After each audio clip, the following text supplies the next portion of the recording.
Бәріңізге қайырлы күн, қыздар. Бүгін біз жалқау тұшпара дайындайтын боламыз. Оңай дайын болатын тұшпараның бірі, яғни пельмен. Тез дайын болады, жасап көріңіздер. Ендеше бастаймыз. Ыдысымызға жұмыртқамызды, тұзымызды салып, үстіне жылы суымызды құйып, венчикпенен жақсылап араластырамыз. Алдын ала дайындап қойған ұнымызды бірінші аз-аздан сала отырып, қамырымызды илейтін боламыз. Бізде қатты немесе жұмсақта қамыр шықпауы керек. Орташа көлемде қамыр шығады. Дайын болған қамырымызды 15 минутқа тындырып қоямыз. Бетін пакетпен жапсаңыздар болады. Қамырымыз дайын болғанша біз салмамызды дайындап аламыз. Тартылған еттің үстіне жуамызды үккіштен өткізіп, үстіне тұзымызды, бұршымызды қосып, барлығын жақсылап араластырамыз. Жуамызды блендермен езіп алсақ болады. Енді қамырымызды аздап ұн сеуіп жаятын боламыз. Жаюға ыңғайлы болу үшін осылай бірінші формасына келтіртіп алатын боламыз. Тез жайылады біздің қамырымыз. Өте қатты жұқа қылып жаймаймыз. Пельменге жайғандай етіп, кішкене қалыңдау болып жайылған дұрыс. Себебі қазір ішіне салмасын салған кезде ашылып кетпеуі керек.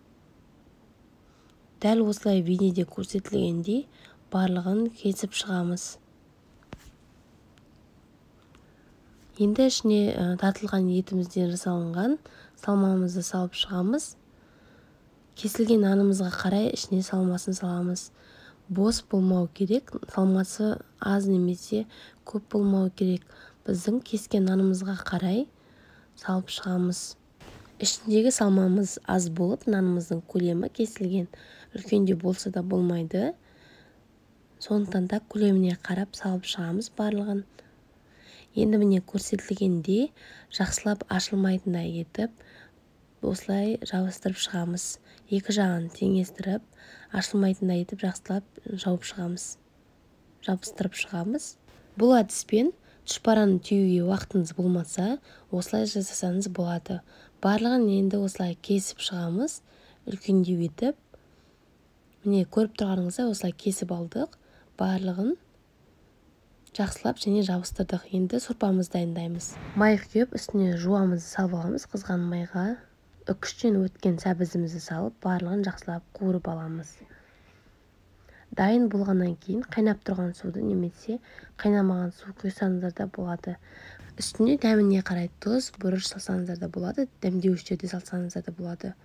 Және қайнағаннан кейін міне дайындап қойған тұшпараларымызды барлығын салып шығамыз. Сорпамыз қайнап тұруы керек. 15 минут көлемінде пісіріп аламыз.